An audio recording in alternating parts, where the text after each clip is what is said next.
watching the life cycle of the Streptomyces pseudicolor. It's a strain of bacteria that's found in the soil where it lives in community with other organisms decomposing organic matter.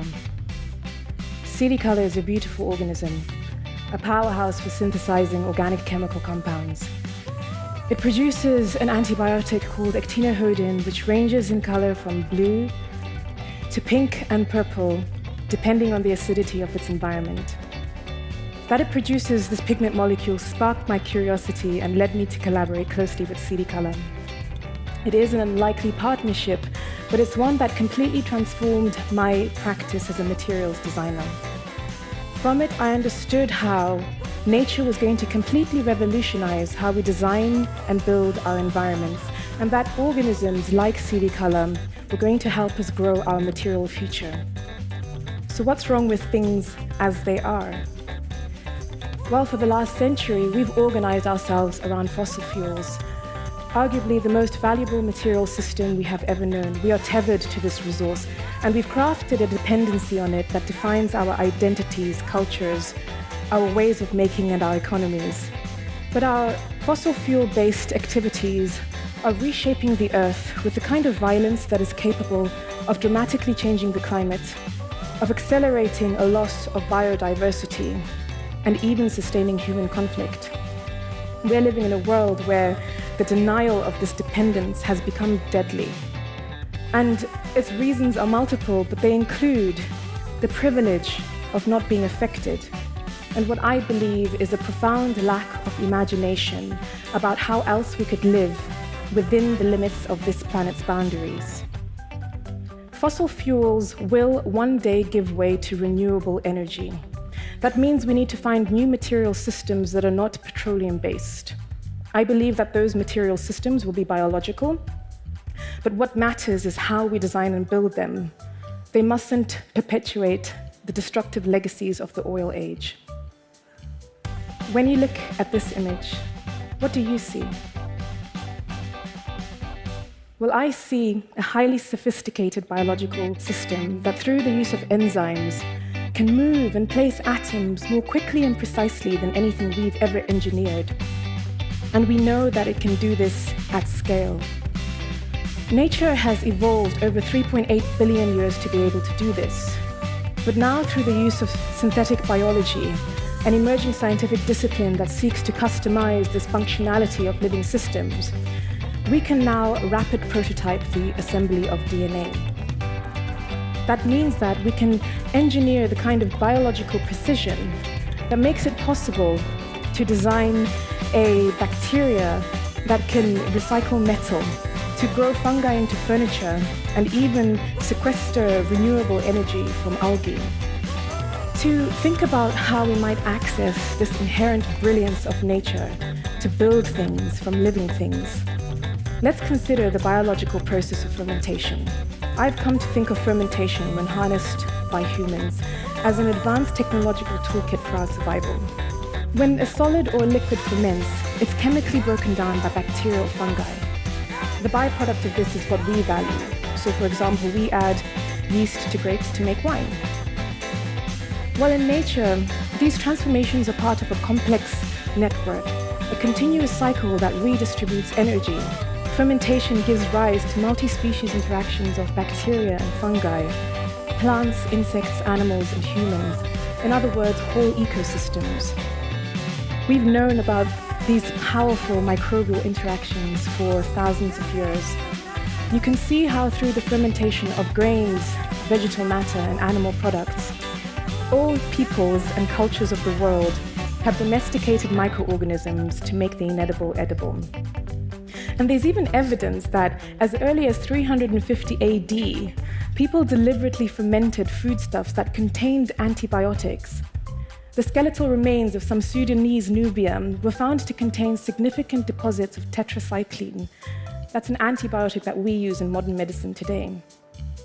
And nearly 1,500 years later, Alexander Fleming discovered the antimicrobial properties of mold. And it was only through the industrialized fermentation of penicillin that millions could survive infectious diseases. Fermentation could once again play an important role in our human development. Could it represent a new mode of survival if we harness it to completely change our industries? I've worked in my creative career to develop new material systems for the textile industry. And while it is work that I love, I cannot reconcile with the fact that the textile industry is one of the most polluting in the world. Most of the ecological harm caused by textile processing occurs at the finishing and the dyeing stage. Processing textiles requires huge amounts of water. And since the oil age completely transformed the textile industry, many of the materials and the chemicals used to process them are petroleum-based. And so coupled with our insatiable appetite for fast fashion, a huge amount of textile waste is ending up in landfill every year because it remains notoriously difficult to recycle. So again, contrast this with biology, evolved over 3.8 billion years to rapid prototype, to recycle and to replenish better than any system we've ever engineered. I was inspired by this immense potential and wanted to explore it through a seemingly simple question at the time. If a bacteria produces a pigment, how do we work with it to dye textiles? Well, one of my favorite ways is to grow Streptomyces color directly onto silk. You can see how each colony produces pigment around its own territory. Now, if you add many, many cells, they generate enough dye stuff to saturate the entire cloth.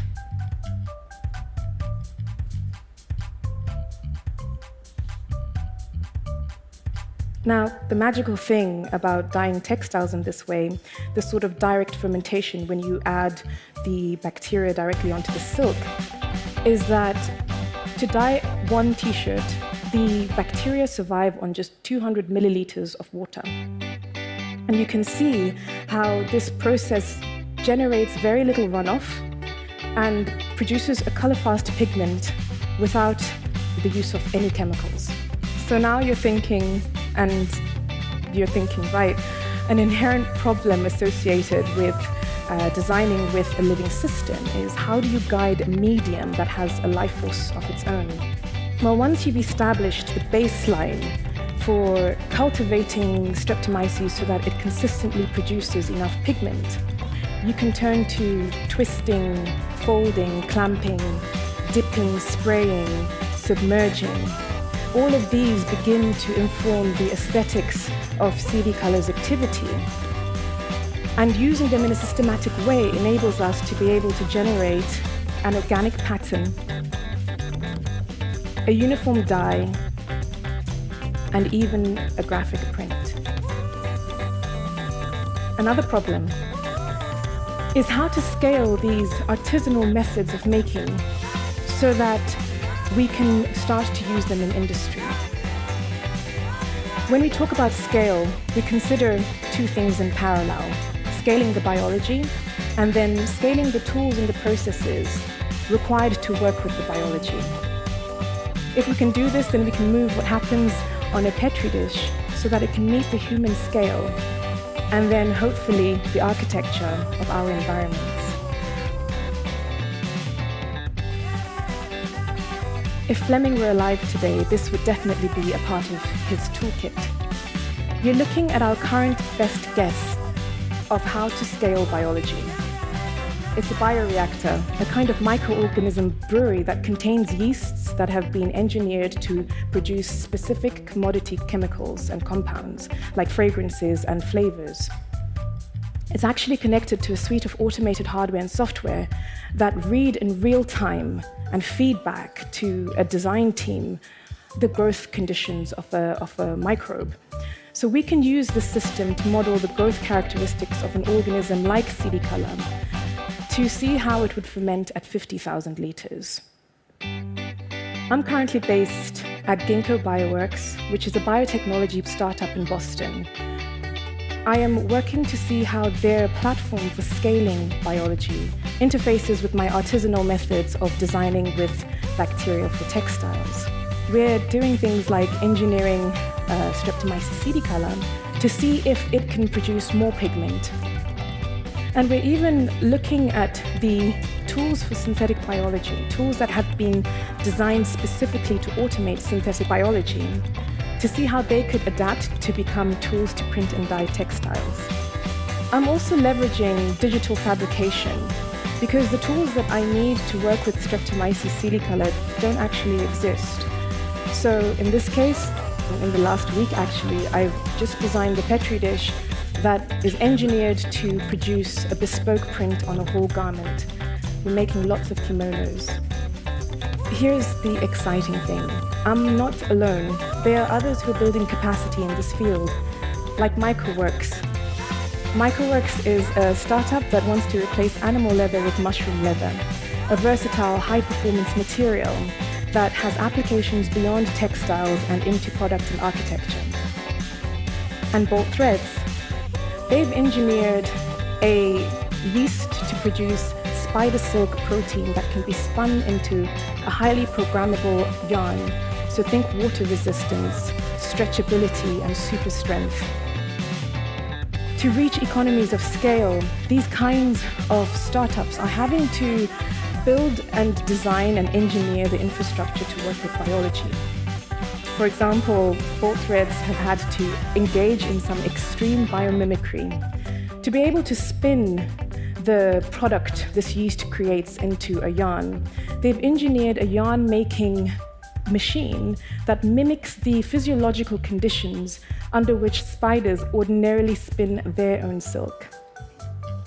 So you can start to see how imaginative and inspiring modes of making exist in nature that we can use to build capacity around new bio-based industries.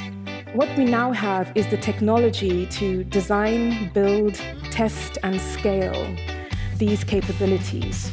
At this present moment, as we face the ecological crisis in front of us, what we have to do is to determine how we're going to build these new material systems so that they don't mirror the damaging legacies of the oil age, how we're going to distribute them to ensure a sustainable development that is fair and equitable across the world, and crucially, how we would like the regulatory and ethical frameworks that govern these technologies to interact with our society. Biotechnology is going to touch every part of our lived experience. It is living, it is digital, it is designed, and it can be crafted. This is a material future that we must be bold enough to shape. Thank you.